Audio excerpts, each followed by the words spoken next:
समृद्ध, सार्थक, सुखी एवं शांतिपूर्ण जीवन जीना चाहते हैं, पर यह इतना सहज तो नहीं है।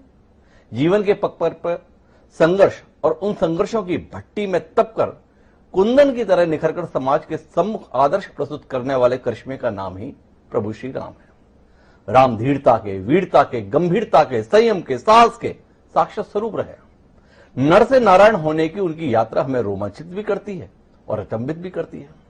ऐसा व्यक्तित्व जो सदियों से आम जन को ही नहीं, बड़े बड़े ऋषि मुनियों को और कवियों के लिए आकर्षण एवं शोध का विषय रहा है, तो ऐसे व्यक्तित्व के संदर्भ में तभी तो मैथिली शरण गुप्त जो राष्ट्र कवि हुए उन्होंने लिख दिया साकेत की भूमिका में कि राम तुम्हारा चरित्र स्वयं ही काव्य है, कोई कवि बन जाए सहज स्वभाव्य है।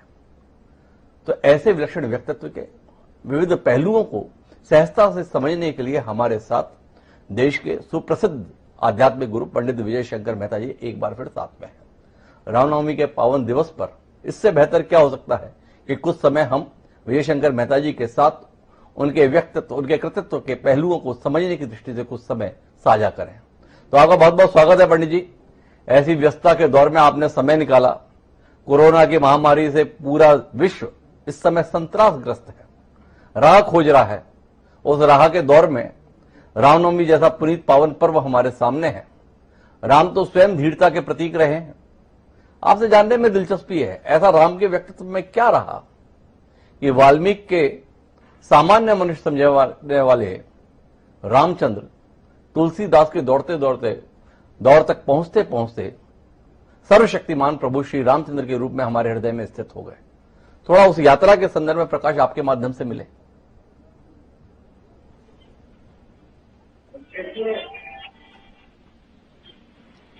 ये तो बात बिल्कुल सही कही आपने जी। वाल्मीकि राम श्रेष्ठ पुरुष थे जी। आदर्श जीवन की उच्चतम अभिव्यक्ति यानी वाल्मीकि जी के राम जी। अब उसका एक बड़ा कारण ये भी था कि वाल्मीकि जी समकालीन थे जी। और एक बार वाल्मीकि जी अपने आश्रम में बैठे थे जी। तो नारद जी आए और नारद जी से वाल्मीकि जी ने एक सवाल पूछा कि कोई ऐसा व्यक्ति है जिसके अंदर विश्व के सारे श्रेष्ठ गुण समाये हो। तो नारद जी ने कहा है ऐसे, और फिर उन्होंने कहा कि अयोध्या वंश के जो राजकुमार हैं वो ऐसे ही हैं। वाल्मीकि जी ने सुन लिया और कहते हैं उसी समय उनकी दृष्टि पड़ी, एक पक्षी का जोड़ा प्रणयरत था, शिकारी ने तीर चलाया, एक जब मारा गया पक्षी तो वाल्मीकि जी को आवेश आया और क्रोध में उन्होंने शिकारी को लगभग शाप जैसा दिया और फिर खुद चौंक गए कि मेरे मुंह से ये जो पंक्तियां निकली हैं ये काव्य रूप में कैसे निकल गई। तो चिंतन तो राम को चल ही रहा था और यूं वाल्मीकि हो गए कवि। और उन्होंने जब राम जी के बारे में नारद जी से पूछने के बाद चित्रण किया तो वाल्मीकि रामायण के अनुसार राम श्रेष्ठ क्षत्रिय राजा, आदर्श पति, आदर्श भाई, मित्र, सब कुछ आदर्श थे जी। समय बीत गया, वो अवतार पूरा हुआ। आज जिस राम को अधिकांश लोग जानते हैं, जो जन के राम है जी। वो तुलसी के राम है। तो तुलसी आए कोई 450-500 साल पहले जी। यवनों का राज्य था। उस समय घर से बाहर निकले तो स्त्रियां उठा ली जाती थी और पुरुषों को इस बात के लिए मार डाला जाता था कि या तो धर्म बदलो। जी। चारों तरफ भय का वातावरण था। तो तुलसी स्वयं कवि थे और भक्त थे राम जी के। जी। तो उन्होंने सोचा कि लोगों के मन में कोई ऐसा व्यक्तित्व उतारा जाए कि लोग आश्वस्त हों कि अपने धर्म पे टिके और अपने से बढ़ के कोई परम शक्ति होती जो कठिन समय में काम आती। तो तुलसी ने जिस राम कथा की रचना की, आधार तो वाल्मीकि जी का ही था, अध्ययन भी उन्होंने वही किया था जी। रामायण में कई प्रसंगों में पात्र वही हैं, दृश्य भी वही है, प्रस्तुति बदल गई जी। तो तुलसी के राम उस समय ऐसे बने कि वो इष्ट थे, भगवान हैं, भगवान कुछ भी कर सकते हैं, बस शर्त यह है कि भक्त जुड़ा रहे। इस साउंड और फ्लेवर को लेके रामचरितमानस रचा गया जी। और ऐसे वाल्मीकि के श्रेष्ठ आदर्श व्यक्तित्व वाले राम परम परमेश्वर परमात्मा बन गए तुलसी तक आते आते, और वो बनाए तुलसी नहीं जी। ये तो थे ही परमात्मा जी। लेकिन आज जो राम हमें मिले हैं, पहले राम विद्वानों के थे, पंडितों के थे, कवियों के थे, लेकिन जो राम आम जन के परिवार के राम मिले वो राम तुलसी ने दिए, जो आज भी पूजे जाते हैं। तो जो जन जन में राम समाये हैं वो तुलसी की देन है। व्यक्तित्व तो था पर उसे जन साधारण तक पहुंचाने के संदर्भ में जो निमित्त बने वो तुलसीदास बने और उनकी रामचरितमानस बनी। बिल्कुल बिल्कुल। लेकिन एक कौतूहल है मेरे जहन में और कई लोगों के जहन में ये कौतूहल रहता है पढ़िए कि राम के जीवन चरित्र पर अगर दृष्टि डालते हैं तो सिवाय परेशानियों के अलावा उनके जीवन में कुछ नहीं है। कष्टों का दूसरा नाम भी राम है। कहां राज सत्ता मिलनी थी, एक रात पहले तय हुआ कि आपका राज्याभिषेक होगा, सुबह पता चला कि राज सत्ता तो छोड़िए, उसे महल में निवास करने का भी अधिकार आपके पास नहीं रहेगा, आपको जंगल में अपनी पत्नी के साथ जाके रहना पड़ेगा। जंगल में रह रहे हैं तो पत्नी का ही पता नहीं चला, पत्नी के साथ वापस लौटे तो पत्नी को छोड़ देने जैसे प्रसंग भी उनके जीवन में है। तो जहन में जिज्ञासा है कि जो व्यक्तित्व स्वयं अपने जीवन काल में इतनी परेशानियों से ग्रसित रहा, इतने कष्टों का सामना करता रहा, इतने संकटों से जीवन गुजरा, उसकी मूर्ति के सामने ये हजारों लाखों करोड़ों लोग पहुंच के अगरबत्ती और दिया जलाते हैं, ये उम्मीद करते हैं कि उनके संकट हर लेंगे। ये थोड़ा सा विचित्र सा लगता है। थोड़ा इस उलझन को सुलझाए आप जैसे गुणीजन के माध्यम से, इस उलझन का कोई समाधान निकले। उत्तर आपकी पंक्तियों में ही है जी। कि जिस व्यक्ति के जीवन में लगातार संघर्ष रहा हो जी। वो व्यक्ति विचलित नहीं हुआ, जी। वो व्यक्ति अपने जीवन के सबसे बड़े लक्ष्य पे पहुंच गया। एक राजकुमार के रूप में वो अवधेश थे और राजा बन भी जाते थे, लेकिन राज तिलक के कुछ समय पहले मंत्रा ने केकई का कुसंग किया और इनको 14 वर्ष के लिए वनवास भेजा। तो संघर्ष शुरू हो गया, विपरीत आ गया। लेकिन राम जानते थे कि संघर्ष आने में कोई बात नहीं है, संघर्ष करने के तरीके में बात है। तो राम ने सोचा कि मैं 14 वर्ष केवल वन में चला जाऊं, तापस देश विदेश उदासी 14 बरस राम वनवासी। वो वनवास भी साधारण नहीं था। केकई की शर्त थी तापस देश विशेष उदासी, ये 2 शर्तें थी। वनवास में ऐसा नहीं कि कोई कॉटेज बनवा देंगे या छोटा मोटा गांव दे देंगे और सेवक चले जाएंगे। तपस्वी वेश होगा और उदासीन व्रत, ऐसी कंडीशंस 2 लगा के उनको वन भेजा। तो उन्होंने कहा कि मैं जब विश्वामित्र जी के साथ पहली बार राजकुमार के रूप में जंगल गया था तो मैंने देखा था कि कैसे सामान्य आदमी को कीड़े मकोड़े की तरह रावण मार डालता है, जिस स्त्री को चाहता है उसको उठा लेता है, ऋषि मुनियों के यज्ञ ध्वंस करता है। तो मैंने उसी समय विश्वामित्र जी के सामने प्रण लिया था कि गुरुदेव मेरा अवसर आया तो मैं मानवता को, प्रकृति को और संसार को इस दुष्ट से मुक्त कराऊंगा। तो संघर्ष था, लेकिन एक वनवासी देखते ही देखते 14 साल में लोकनायक बन गया और जब लौट के आके राजा बने तो राम राज्य की जो भी चर्चा आती है वो भी अद्भुत है। तो कुल मिला के राम ने ये सिखाया कि संघर्ष आया तो भी मैं अपने लक्ष्य पे पहुंचा। बड़े से बड़े राजा से ऊपर उनकी ख्याति रही, बड़े बड़े राजा उनके चरण छूते रहे। तो मुद्दा ये नहीं है कि किसी के पास संघर्ष आया हो तो आप उससे निदान मांगने न जाएं, बल्कि उसी के पास जाइए जी। अरे भाई, जिस डॉक्टर ने बहुत सारे ऑपरेशन कर रखे हो, जो डॉक्टर 12 घंटे 15 घंटे जाग के काम कर रहा हो, उसी से इलाज कराओगे तो समझ में आएगी। तो जिस आदमी ने संघर्ष देखा और उसका समाधान देखा, सबसे बड़ी बात यह है कि राम ने हर संघर्ष का समाधान जुटाया और बड़े ढंग से जुटाया। तो आज अगर राम के पास हम अगर कहते हैं महाराज हमारे साथ ये समस्या है, तो हम बिल्कुल सही व्यक्ति के पास हैं, क्योंकि उस व्यक्ति ने अपने जीवन को बहुत ही विपरीत स्थिति में भी बड़ी बारीकी से देखा। बड़ा महत्वपूर्ण विवेचन करके दिया आचार्य जी ने। उन्होंने कहा कि संघर्ष उनके जीवन में था, लेकिन संघर्ष के बाद समाधान भी वह लेकर आए, और जो समाधान लेकर आया है उसी के पास तो आपको याचना के लिए जाना चाहिए। मैं इसी को थोड़ा सा और विस्तार देना चाहता हूं। हमारे यहां सत्संग की बड़ी महिमा कही गई है कि किसी का साथ आपके जीवन को बड़ा प्रभावित करता है। राम जी के संदर्भ में जब बात होती है तो धीरता की, गंभीरता की, सहनशीलता की बात होती है, और राम अधूरे रहते हैं जब तक लक्ष्मण जी का जिक्र नहीं होता। लेकिन लक्ष्मण जी का चरित्र तो बिल्कुल विपरीत है आचार्य जी।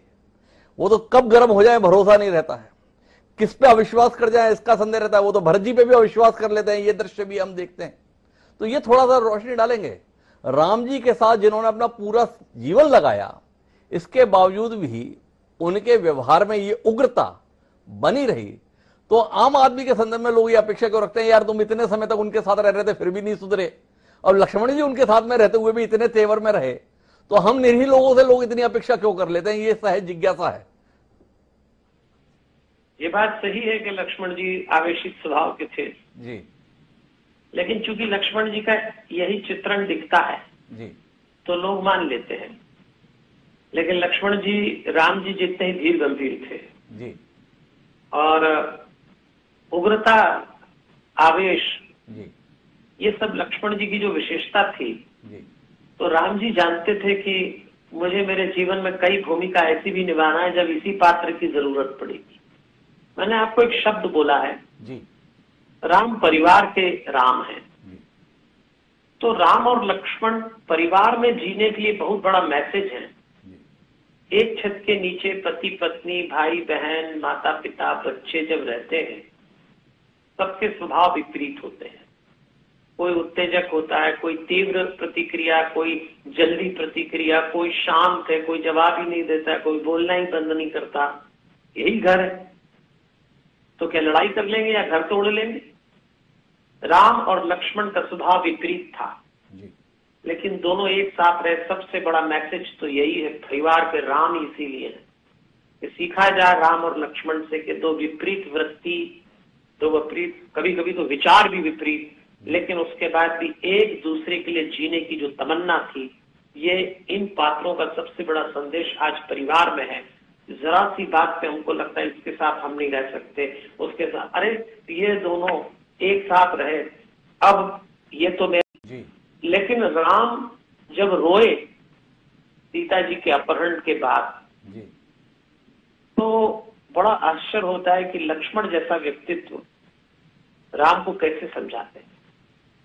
क्योंकि राम ने जब आके देखा मारीच को मारने के बाद कि तुम क्यों आ गए लक्ष्मण, बोले मुझे भाभी ने बहुत दबाव बनाया, भैया मैं नहीं आता।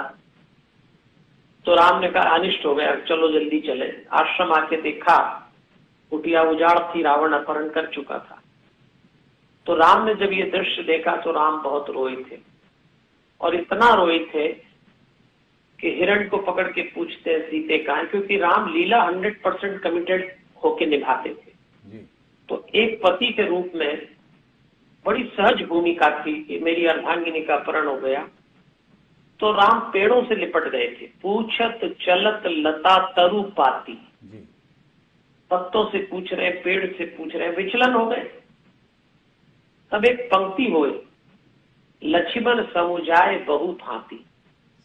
लक्ष्मण जी ने राम जी से कहा, भैया आप ये क्या कर रहे हैं, आप क्यों ऐसा रो रहे हैं, क्यों पेड़ से पूछ रहे हैं, ये भाभी नहीं है, हम उनको ढूंढ लेंगे भैया, आप धैर्य रखिए। तो ये तो नहीं कह सकते जो आवेशित स्वभाव का है, आक्रोशित स्वभाव का है, वो धैर्यवान नहीं होगा। आवेशित होना ऊर्जा का सदुपयोग भी हो सकता है। तो लक्ष्मण संकल्प की ऊर्जा का प्रकट रूप है, राम संकल्प की ऊर्जा का अप्रकट रूप है।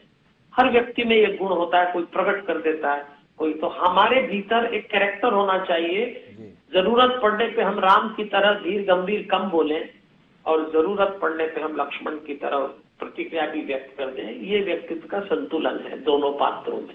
और सबसे महत्वपूर्ण बात जो आचार्य जी आपने कही कि एक परिवार के भीतर दो भिन्न प्रकृति के व्यक्ति परस्पर मिलजुल कर कैसे रह सकते हैं, उसके लिए राम का चरित्र है, राम का परिवार है। मैं इस बात को थोड़ा सा और आगे विस्तार देने की कोशिश करता हूं आपके साथ संवाद के माध्यम से।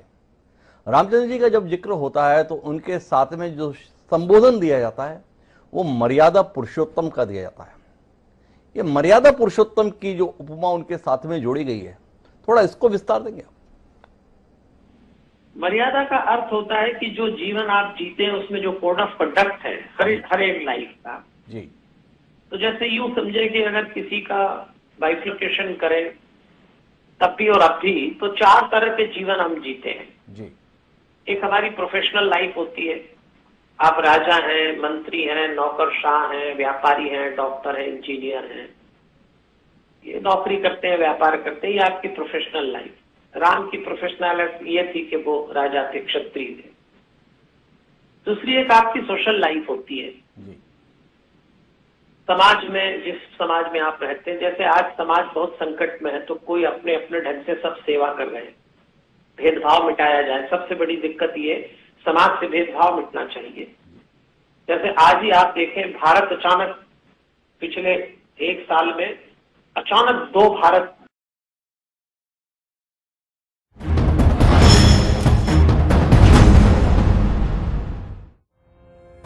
सात सिस्टर्स में से एक मणिपुर, जहां एक ऐसा अनोखा गांव है जो नमक बनाने के लिए सदियों से जाना जाता है। इस अजब गजब गांव का नाम है निंगेल। इस गांव में 400 साल से भी ज्यादा पुराने 3 कुएं हैं जो कि खारे पानी से भरे हुए हैं और सदियों से यहाँ के लोग इन कुओं के पानी, जिसमें हम योग, पूजा और अपनी आत्मा को जानना चाहते हैं, वो हमारा निजी जीवन है। राम मर्यादा पुरुषोत्तम कि राम के चारों जीवन में जो कोड ऑफ कंडक्ट था उसको वो 100% पालते थे। राम का प्रोफेशनल लाइफ, अगर मैं आपसे कहूं कि एक राजा के रूप में उन्होंने इतनी बड़ी आलोचना सहली, जो आपने भी आरंभ में एक बात बोली थी कि राम के जीवन में अंतिम समय में भी पत्नी को छोड़ दिया, ये तो बड़ा ज्वलंत विषय है। राम जी के लिए आज भी सब लोग कहते हैं गर्भवती सीता को छोड़ दिया। अब आप अगर एक राजा के रूप में इस दृश्य को लें, पति के रूप में, तो आलोचना होना चाहिए। लेकिन राम जब राजा बने तो राम ने अपने मंत्रियों से कहा, ऋषि मुनियों से कहा, राजा का न कोई अपना भाई होता है, न पत्नी होती, न पिता होता है। राजा का परिवार उसकी प्रजा होती है। पहले प्रजा, फिर सगा भाई, फिर बहन, फिर पत्नी, ये सब बाद में है। अब ये देखिए, राजधर्म का कोड ऑफ कंडक्ट आया। कहना आसान है, शपथ जो लेते हैं ना आज मंत्री लोग, ये शपथ इस बात के लिए ली जाती है। इस शपथ का साकार रूप देखेंगे तो पैरों के नीचे से जमीन खसक जाएगी। राम ने कहा, मैं राजा हूं, राजा के लिए पहली प्रायोरिटी प्रजा है। और मेरी प्रजा में इन दिनों यदि ये चर्चा चल रही है कि अपनी पत्नी को रावण की बंदनी होने के बाद, उस समय का दृष्टि ऐसा था, पुरुष प्रधान समाज था। आज आप लड़ाई लड़े वो अलग मुद्दा है, लेकिन उस समय जो हालात थे उसमें एक राजा ने कहा कि यदि प्रजा में इस तरह की बात है तो मुझे फिर एक आदर्श स्थापित करना पड़ेगा कि राजा प्रजा के लिए जीता है, प्रजा राजा से नहीं जिएगी। तो उन्होंने त्याग किया, कोड ऑफ कंडक्ट है। फैमिली लाइफ का एक छोटा सा उदाहरण देता हूं मैं, मर्यादा पुरुषोत्तम क्यों कहलाते हैं। कि राजा दशरथ के पास भरत, लक्ष्मण, शत्रुघ्न हमेशा आके कहा करते थे, पिताजी आज भी हमने भैया को हरा दिया गेंद में, आज भी हमने गेंद के खेल में हरा दिया। तो दशरथ चौंक जाते थे कि राम इन लोगों से हार कैसे जाता है। तो दशरथ जी ने कहा, राम मैं खेल देखने आऊंगा एक दिन तुम्हारा। और खेल देखने आए तो उन्होंने देखा राम हार गए, तीनों भाई छोटे जीत गए। तो दशरथ तो चक्रवर्ती राजा थे, उन्होंने कहा, राम ये राजा के नेत्र हैं, मैंने देखा है तुम्हारे छोटे भाई जीतते नहीं है, जिताए जाते हैं, तुम उनको जीतने देते हो, तुम ऐसा क्यों करते हो। जो उत्तर राम ने दिया था वो उत्तर राम को मर्यादा पुरुषोत्तम बना देता है। राम ने कहा, पिताजी मैं बड़ा भाई हूं, अगर बड़े भाई के हाथ छोटा भाई हार जाए तो मेरे बड़े होने का कोई मतलब नहीं है। ये है मर्यादा फैमिली स्ट्रक्चर। किस हाइट पे जीते थे राम परिवार को, किस हाइट पे राम समाज को जीते थे कि गुहराज को गले लगाना और कहना मित्र हो। गुह रो दिए थे। उन्होंने कहा था पीढ़ियां बीत गई महाराज, राजमहल नहीं देखा, आज एक राजा गले लगाता है। और उन्होंने कहा नहीं तुम मेरे मित्र हो। अवधेश का कोई मित्र एक साधारण सा भील, एक साधारण सा केवट, एक शबरी हो सकता है? ये समाज का जो भेदभाव मिटाइए, मर्यादा पुरुषोत्तम। और आत्म की दृष्टि से तो राम योगी ही थे जी। तो इसलिए राम मर्यादा पुरुषोत्तम कहलाए। इसलिए राम मर्यादा पुरुषोत्तम कहलाए। उनके व्यक्तित्व के विभिन्न पहलुओं को हमारे साथ साझा किया आचार्य जी। पर जिनके संदर्भ में मर्यादा पुरुषोत्तम का संबोधन, उनके संदर्भ में दो प्रसंग, एक प्रसंग को आपने छुआ, उस पर कभी फिर भी बात करेंगे, जो सीता के परित्याग के संदर्भ में, उसमें आपने संक्षिप्त व्याख्या की। पर एक प्रसंग और है जिसको लेकर लोग राम के व्यक्तित्व पर सवाल उठाते हैं, वो बाली वध से जुड़ा हुआ है। लोगों का भाता नहीं, राम का बाली का वध पेड़ की ओट में छुप कर करना। कुछ तो मीमांसा आपने की होगी, इतना गहन अध्ययन आपने किया है। आपकी दृष्टि थोड़ा इस प्रसंग पर भी साझा हो हम लोगों के साथ। बाली को जब राम ने पेड़ के पीछे से झुक के मारा जी, तो बाली ने मरते मरते राम पे एक सवाल था जी, धर्म हेतु अवतरे हूं गोसाई, मारे हूं मोही व्याध की नाई जी। आपका अवतार धर्म के लिए हुआ है और आपने मुझे व्याध यानी शिकारी की तरह छिप के मारा जी। मैं बैरी सुग्रीव प्यारा, मैं आपका वैरी हो गया, सुग्रीव आपका प्यारा हो गया। मैं बैरी सुग्रीव प्यारा, अवगुण कवन नाथ मोही मारा। मैंने क्या ऐसा अपराध किया जो आपने मुझे मारा? अब ये पंक्तियां पकड़ लेते हैं लोग जी। बाली जैसे बड़े समझदार लोग मरते मरते भी कुछ जुमले छोड़ जाते हैं समाज में जी। जो लोग गलत काम करते हैं ना, वो शब्द बड़े सही बोलते हैं। ये तब भी चलता था और आज भी चलता है जी। ऐसे नपे तुले, ऐसे वजनदार शब्दों में व्याख्या करते हैं कि आम आदमी को लगता है बिल्कुल सही था, पर वो राम थे जी। बड़े धैर्य से सुना राम ने। लोगों ने बाली का उछाला हुआ सवाल आज तक सुना जी। पर जो राम बोले वो लोग भूल जाते हैं। असल में खलनायक के डायलॉग शुरू से अच्छे रहे, तो खलनायक आज भी सुनते हैं कितने आदमी थे और ये सब खलनायकों के ही सम्मान है। या नायक भी अगर खलनायक की शैली में बोले तो सम्मान चलते हैं जी। राम ने आज बिल्कुल बाली की शैली में उत्तर दिया जी। राम ने कहा, बाली तू मुझसे पूछ रहा है कि मैंने तुझे क्यों मारा, तो सुन क्या शैली है राम की। मूढ़ तो ही अतिशय अभिमाना। राम बहुत विनम्र थे, शब्दों का चयन बड़ा गरिमामय करते थे, लेकिन यहाँ राम ने बातचीत में पहला शब्द ऐसा बोला जो राम को सूट नहीं होता, पर कहा मूढ़ यानी मूर्ख। मूढ़ तो ही अतिशय अभिमाना, मूर्ख तुझको बहुत अभिमान है। नारी सिखावन करसी न काना, तेरी पत्नी ने तुझे शिक्षा दी वो तूने ध्यान नहीं दिया। नारी सिखावन करसी न, तेरी नारी तेरी पत्नी तारा ने तुझको जो कहा तूने सुना नहीं। अब बाली चौंका, अकेले में मेरी पत्नी ने मुझे समझाया था, ये बात इनको कैसे पता नहीं? क्योंकि उसने पहला ही आरोप ये कहा था, धर्म हेतु अवतरे हूं गोसाई, आपका अवतार हुआ, आप भगवान है जी। तो भगवान ने कहा कि तेरी पत्नी तुझको, और सच बात है, तारा ने बाली से कहा था कि जिन दो राजकुमारों का सहारा लेके सुग्रीव लड़ने आया है वो साधारण नहीं, वो परमात्मा है। तो बाली ने कहा अपनी पत्नी से, अहंकारी तो था ही वो, कि यदि भगवान होंगे तो उनके हाथ मारा जाऊंगा तो मुक्ति हो जाएगी, और यदि भगवान नहीं है तो निपटा के आता हूं। तारा समझा रही थी। तारा ने ये बात इसको बोली, ये भगवान को पता चली तो बाली चौंका थोड़ा सा, ये तो इनको मालूम पड़ गया। हालांकि ये मेरा विषय नहीं, पर मैं एक सावधानी वर्ष बता देता हूं आपको जी, कि भगवान ने मूढ़ शब्द बोला है, कि तेरी पत्नी ने तुझे शिक्षा दी, अच्छी बात बोली, तूने उसको नहीं सुनी, इसलिए मैं तुझे मूढ़ कह रहा हूं। अच्छा, मैं नहीं कह रहा हूं विजय शंकर मेहता, ये मानस में लिखा है, तुलसी ने लिखा है। तो एक बात तो जरूर समझ लो, रामनवमी के दिन की जो अपनी पत्नी की बात ठीक से नहीं मानता वो भगवान के हिसाब से मूर्ख है। अब आगे आप लोग ने पढ़ते रहना और रामनवमी के दिन एक संदेश तो पकड़ ही लेना। अब बाली को तो अभी भी उत्तर नहीं मिला था कि ठीक है आपको पता लगा। तब भगवान ने कहा था, देखो बाली एक बात ध्यान रखो, अनुज बधू भगनी सुत नारी, छोटे भाई की पत्नी अनुज बधू, भगनी अपनी बहन, पुत्र की पत्नी सुत नारी और अपनी पुत्री, ये चार एक जैसे। अनुज बधू भगनी सुत नारी, सुन सट कन्या सम चारी, ये चारों एक समान है। और अब तो राम जो बोल रहे हैं बहुत बड़ा संदेश है। अनुज बधू भगनी सुत नारी, सुन सट कन्या समय चारी, इन्हीं कुदृष्टि बिलो कई चोरी। इन चारों पे जो कुदृष्टि डालेगा ताही बंधे कछु पाप न होई। तूने अपने छोटे भाई की पत्नी का अपहरण करके भोग किया। राम तो रिश्तों को जिस गरिमा में जीते थे उसके हिसाब से तो बाली ने कमाल ही कर दिया।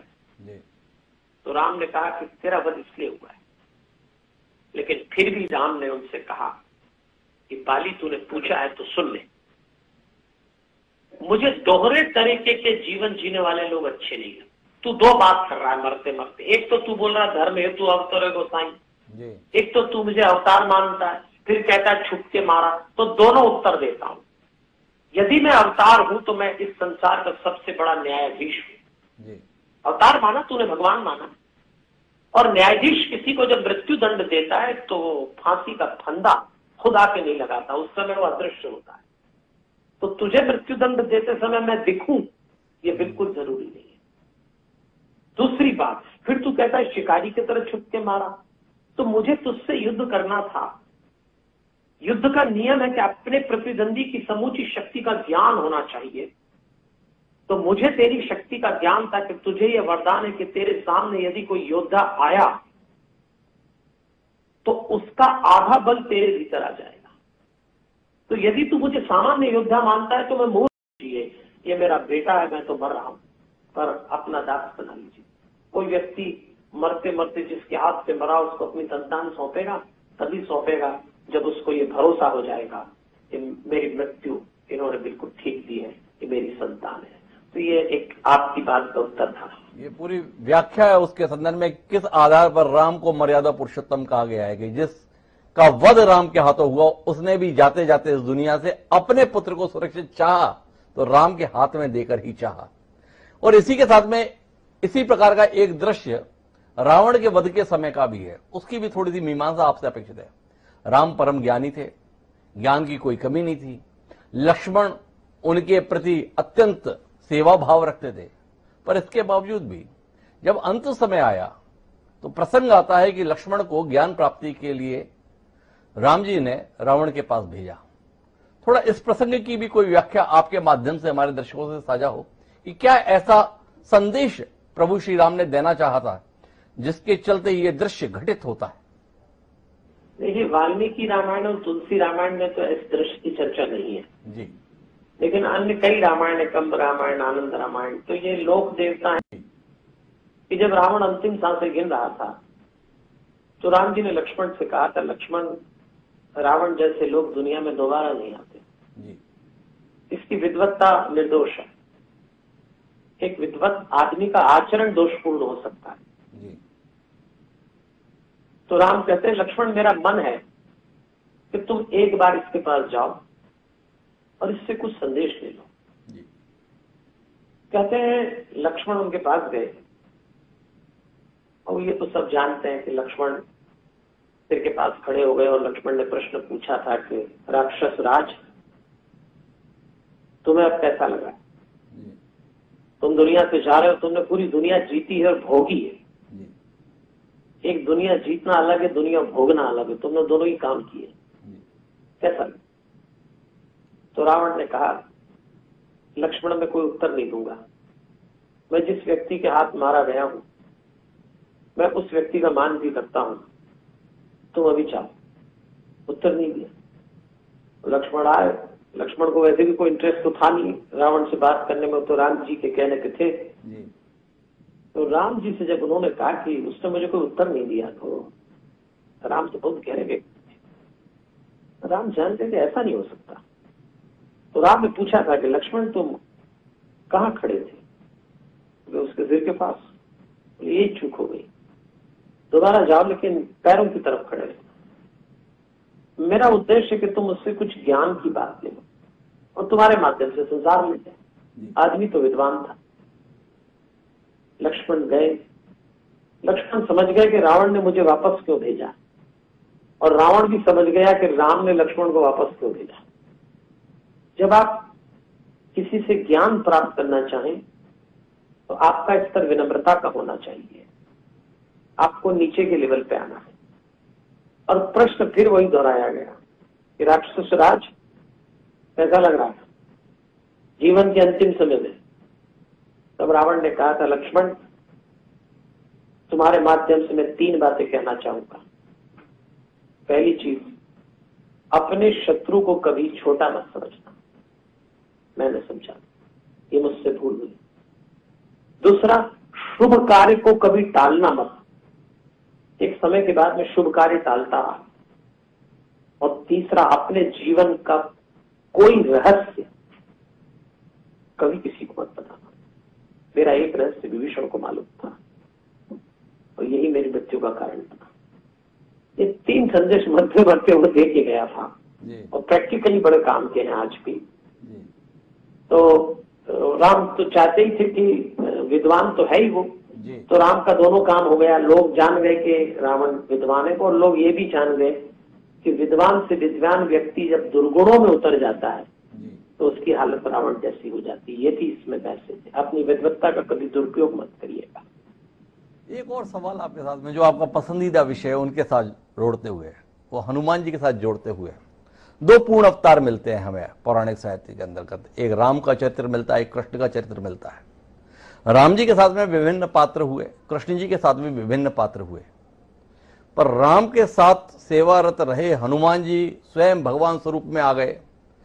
कई लोगों के लिए तो उनका महत्व राम से भी ज्यादा हो गया। आप भी उनमें से एक हैं जिन्होंने पहले हनुमान को साधा है, उसके साथ में राम जी के भी हाथ जोड़ लेते हैं।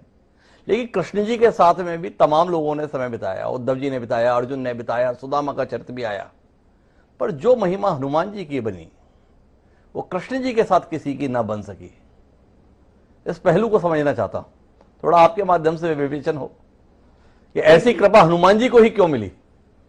युग का अंतर था जी। राम जिस युग में आए वो त्रेता युग था जी। तो उसमें धर्म का आचरण फिर भी मर्यादित था, और राम कथा का संबंध सीधे शंकर जी से भी था जी। तो वो पहला अवतार हो रहा था, कृष्ण बाद में आए जी।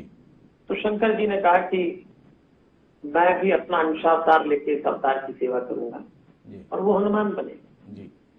और जब राम जी संसार से जा रहे थे और कृष्ण को तो एक युग बाद आना था, उस युग में मर्यादाएं, जीवन शैली, तौर तरीके बदलना थे, तो अवतार को भी वो रोल वैसे ही करना पड़ता है। यही भारतीय संस्कृति की विशेषता है कि दोनों अवतार विष्णु के हैं, लेकिन देश काल परिस्थिति में जो अप्रोच है, जो ट्रीटमेंट है, जिसको आजकल मैनेजमेंट की भाषा में बोलते हैं, वो चेंज करना पड़ता है। तो राम के कई निर्णय कृष्ण ने अपने ढंग से लिए। सवाल यह है कि हनुमान जी यहाँ क्यों नहीं आए? तो हनुमान जी पहली बार राम जी के साथ आ गए शिव बन के, और जब राम जा रहे थे, राम इस दुनिया से अलग ढंग से गए, कृष्ण इस दुनिया से अलग ढंग से गए। राम सीधे साधे आदमी थे तो ज्यादा शोमैनशिप नहीं करी, अपना सीधे चल दिए। कृष्ण का तो हर काम अपने ढंग से था, उनका तो प्रेजेंटेशन का खेल ही था सारा मेरा ना। तो राम जब जा रहे थे तो उन्होंने अवधवासियों को, वानर रीछ को कहा कि मैं जाता हूं और सरयू नदी में उतर के अपना वैष्णव तेज सौंप के मैं प्राण त्यागूंगा, संसार से चला जाऊंगा। सबने कहा हम भी चलेंगे, क्योंकि सब अवतार लेके आए थे, कोई किसी देवता का, तो सब गए। और तो और अवधवासियों को भी समांतर नाम का एक लोग मिलना था तो वो ले गए। लेकिन राम जी जब जा रहे थे तो उन्होंने कहा 5 लोग यही रुक जाएंगे, 5 मेरे साथ नहीं जाएंगे। तो वो 5 कौन होंगे सब देखने लगे। तो राम जी ने कहा कि एक तो विभीषण है, दूसरे हनुमान है, इनको यही रुकना है, आपको कहीं नहीं जाना है। जाम्बन, द्विज और महेंद्र, ये 5 लोग यही रहेंगे। ये वानर थे, वो रीछ थे। द्विज और महेंद्र वानर थे, रीछ थे जाम्बन, विभीषण जी राक्षस राज थे, हनुमान जी सेवक। फिर राम जी ने कहा कि आप 5 रुकेंगे और आप 5 में से भी 3 जो हैं वो द्वापर में प्राण छोड़ देंगे। जाम्बन, मैद और द्विज ये द्वापर में मारे गए।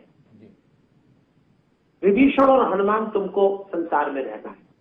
तो वो आज भी जीवित है। और उन्होंने कहा कि खास तौर पे हनुमान, मैं जा रहा हूं, मैंने रूप रावण को मारा है, अरूप रावण आज भी जिंदा है और वो कभी मरेगा नहीं, क्योंकि रावण ने जिस योजनाबद्ध ढंग से अपने दुर्गुण संस्कृति में उतारे थे वो थे अपहरण, आतंक, हिंसा, छल, कपट, मदिरा, जुआ, आज तक उतरे नहीं, बदलाव हुआ इसका।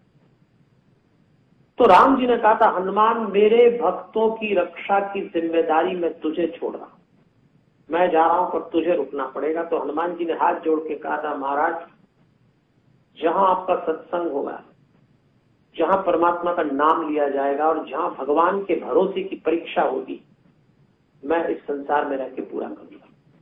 तो जब कृष्ण अवतार आया तो राम जी जानती थी कि हनुमान हनुमान के रूप में ही मौजूद है, तो मुझे नया हनुमान खड़ा करना ही नहीं।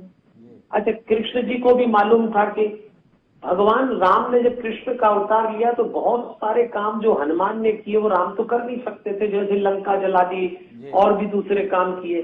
तो कृष्ण बने तो राम ने हनुमान का कुछ कैरेक्टर अपने अंदर ऑलरेडी उतार लिया। तो भगवान कृष्ण का एक हिस्सा कहीं ना कहीं हनुमान जैसा है।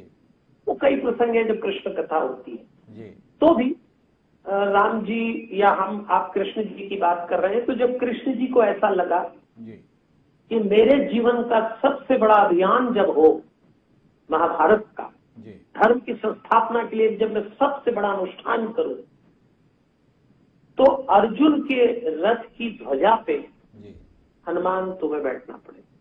और हनुमान बैठे थे और हनुमान जी ने कह दिया था महाराज राम जी के समय तो आप मुझे बहुत सत्संग कराते थे, कभी मैं प्रश्न पूछता तो उत्तर देते, तो मेरी तो आदत है कि युद्ध के मैदान में भी सत्संग करता हूं और आपने कराया भी है जी। तो उन्होंने कहा चिंता मत कर, महाभारत के युद्ध में भी तेरा सत्संग करा देंगे। तो अर्जुन का तो सिर्फ बहाना है, गीता तो हनुमान को सुनाना है। बहुत सुंदर तरीके से व्याख्या की आपने। राम के संदर्भ में बात कर रहे हैं, एक और बड़ी महत्वपूर्ण बात जो इसके साथ में आती है, हम बातचीत के अंतिम हिस्से में है, वो राम नाम की महिमा के संदर्भ में है। कहा गया कि कलयुग केवल नाम आधारा। तो राम के नाम की जो ये महिमा इतनी ज्यादा व्याख्यात है, इस पर थोड़ा आपसे दृष्टि मिले और उस प्रसंग पर भी दृष्टि दें थोड़ा सा। ये कहा जाता है कि जो समुद्र में सेतु बना है, राम सेतु, तो उसमें राम नाम लिखकर पत्थर डाले जा रहे थे तो तैर गए, पर राम जी ने खुद अपने हाथों से पत्थर डाले तो वो डूब गए।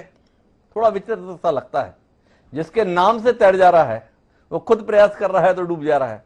कुछ समझ नहीं आया, आपके माध्यम से दृष्टि मिले दोनों विषयों। चलते हैं, जो आपने प्रश्न पूछा दूसरा, उसका पहला जवाब ये है जी कि राम जी ने भी देखा कि जब सब पत्थर डाल रहे हैं, बिखर रहे हैं जी, तो सलाह दी गई कि भाई एक पत्थर पे रा लिखो, दूसरे पे माँ, और फिर डालो तो चिपक जाएंगे।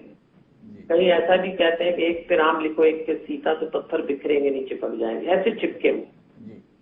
तो राम जी ने सोचा हम भी पत्थर डाल दें। जब वो डालने लगे तो वो डूब गए। तो उन्होंने हनुमान से कहा कि हनुमान ये कैसे हो रहा है, तुम डालते हो तो डूबते नहीं, हम डालते हैं तो डूब जाते हैं।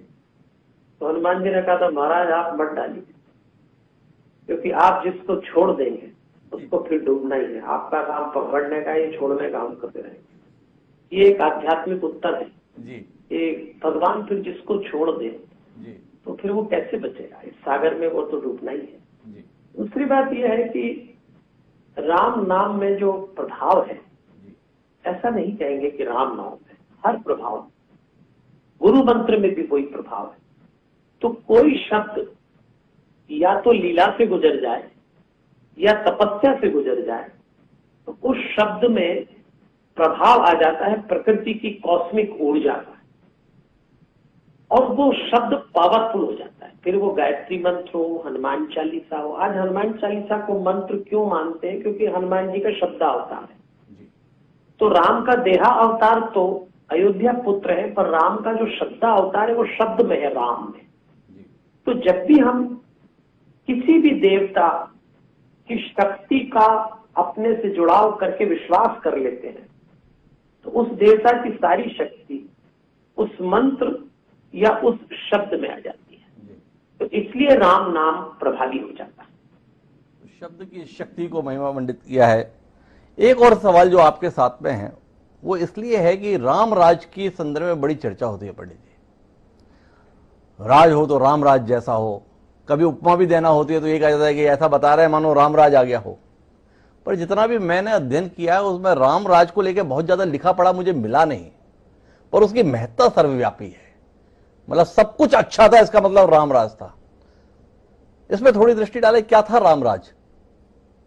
बस मुझे ऐसा लगता है कि ये मेरा उत्तर के साथ अगर हम वार्ता को, क्योंकि कुछ अन्य तुरंत मेरे कार्यक्रम हैं, बिल्कुल, तो अगर सचमुच रामराज जानना है तो उसको थोड़ा सा हाईलाइट किया है तुलसीदास जी ने भी उत्तरकांड में जी।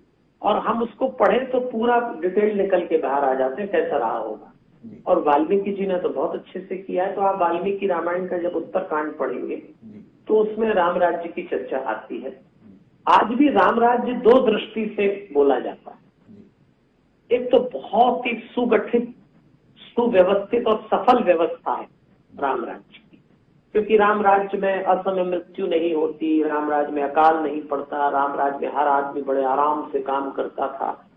तो राम का राज्य करने का तरीका जो था वो इसलिए भी व्यवस्थित था। मैंने जो आपसे कहा कि राजा के रूप में स्वयं बहुत मर्यादित थे, तो राजा का आचरण इतना दिव्य था तो उसका प्रभाव तो पड़ेगा। लेकिन व्यंग्य की दृष्टि से भी लोग कहते हैं सब राम राज्य है, ऐसा भी बोलते हैं। जहां अव्यवस्था होती वहां भी लोग कहते हैं राम राज्य है। तो सवाल ये उठता है ऐसे क्यों कहते हैं? तो ऐसा इसलिए है, आप सोच ही नहीं सकते कि राम जैसा राज कभी फिर कभी हो, पॉसिबल ही नहीं, ऐसा राजा हो ही नहीं सकता। तो राम राज्य की व्याख्या सदियों से जिस एलोवेरा से लोग थे अनजान, हमने किया उस पर वैज्ञानिक अनुसंधान और ये पाया कि पतंजलि एलोवेरा जेल से 3 से 7 दिन में पिंपल्स, रिंकल्स, डार्क सर्कल ठीक हो जाते हैं। व रैशेज, इचिंग व स्किन इरिटेशन में तो इंस्टेंट बेनिफिट मिलता है और आपकी स्किन रहती है एवर यंग। क्या ढल नैतिकता से, अपने धर्म से जुड़ के ईमानदारी से परफॉर्म करेगी उस व्यवस्था को राम राज्य ही कहेंगे। और जब जब राजा आचरण से गिरेगा, सबसे पहले मिसयूज राजा ही करता है। नीचे वाले तो हमेशा से बेकार थे। राम राज्य के बाद भी लोग बहुत खराब, लवणासुर राम राज्य नहीं आया, शत्रुघ्न को भेजना पड़ा मारने, लेकिन राजा निर्दोष था जहां तक संविधान का मामला। तो जिस दिन राजा निर्दोष होता है उस दिन राम राज्य आता है।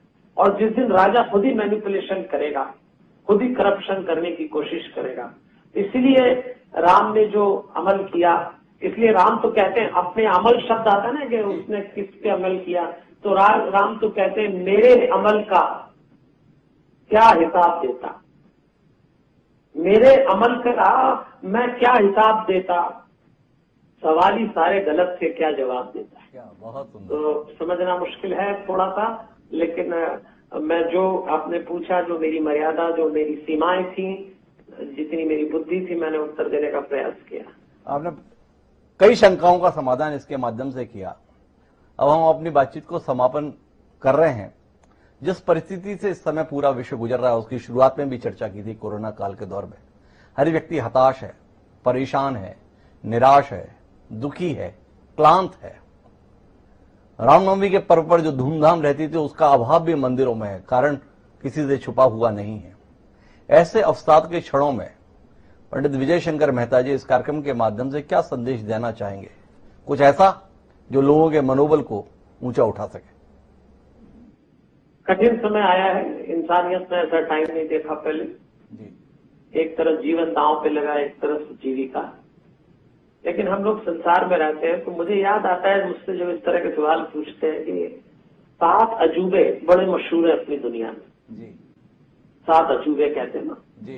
अब उसमें कुछ पुराने कुछ नए हैं, अपन उस मतभेद में नहीं पड़ते, पर हम लोग भी एक अजूबा 7 अजूबे एक साथ अपनी जिंदगी में देख रहे हैं। ऐसा करके इस काल को ले तो 7 अजूबे क्या है हमारी जिंदगी में। पहला, खान पान, अजूबा हो गया खान पान, सोचा ही नहीं जाएगा ऐसा करना पड़ेगा। रहन सहन, दूसरा अजूबा, सब बदल गया, रहने का ढंग, कपड़े पहनने का, ये मत करो वो मत करो। तो खान पान, रहन सहन। उसके बाद और आगे जाएं तो थोड़ा सा देखिएगा तो रोजी रोटी, ये भी बदल गई। देखते ही देखते कुछ की छूट गई, कुछ की चल रही है, कुछ की बचत खत्म हो रही, किसी का आमदनी का जरिया ही बदल गया और किसी की आमदनी बढ़ गई, किसी की कम हो गई, तो ये भी एक अलग ढंग हो गया। तो खान पान, रहन सहन, रोजी रोटी, ये भी चेंज हो गया। इसके बाद एक और चौथा अजूबा आया, रिश्ते नाते, पूजा पाठ, देश दुनिया और सबसे बड़ा सोच विचार। ये 7 अजूबे इस समय हमारी जिंदगी में घट रहे हैं। इसको अजूबा मान के जिए। ठीक है, अचानक सब कुछ बदला, और अगर आप ये 7 अजूबों को समझ गए और एक जो बेसिक संविधान इस समय बना है, तो ठीक है ना, बुरा समय कब नहीं आया। आप मनुष्य बने हैं तो परीक्षा देने से क्यों घबरा रहे हैं। मनुष्य की योनि मिल गई, ये तो ठीक है, बड़े भाग मानुष तन पावा, सुर दुर्लभ सब ग्रंथ न गावा। आज जरा सी कीमत चुकाना पड़ रही तो रोने लग गए, परेशान हो गए। अरे मनुष्य बने तो कीमत चुकाओ, उसमें क्या दिक्कत है। टफ टाइम आया है तो उस टास्क को वैसे निपटाएंगे। और सच बात तो ये कि अपने ऊपर एक परम शक्ति, उस पर भरोसा रखना, तो ये दिन भी नहीं रहेंगे। जो होगा बहुत अच्छा होगा। बहुत सुंदर तरीके से आपने इस चर्चा का समापन किया आचार्य जी। और जो मूल संदेश है वो ये है कि अगर मनुष्य जीवन मिला है तो उसमें संघर्ष तय है। उस संघर्ष को जीतना ही मनुष्य जीवन की सबसे बड़ी सफलता है। तो वो सफलता आपके हिस्से में आने जा रही है, इसलिए मनोबल को बनाए रखें। रामनवमी के पावन पर्व पर जो सानिध्य आपका मिला आचार्य जी, उसके लिए आपने दर्शकों की ओर से आपका बहुत बहुत आभार। आगे भी आपका समय मिलता रहे इस कामना के साथ सादर प्रणाम। तो दर्शकों, ये थी हमारी चर्चा रामनवमी के पावन पर्व पर। श्री राम शरणम ममः, हम सब राम की शरण में हैं। वर्तमान जो दौर है, इस दौर को काटने के लिए तमाम प्रयत्न तो अपने साथ में हम करेंगे ही, पर साथ साथ ये भरोसा भी रखेंगे कि राम जी हमारे साथ हैं। और जब राम जी हमारे साथ हैं तो चिंता की क्या बात है। इस भरोसे के साथ आज के इस कार्यक्रम में इतना ही। फिर मिलते हैं नए विषय के साथ। मुझे दी इजाजत, सदर प्रणाम।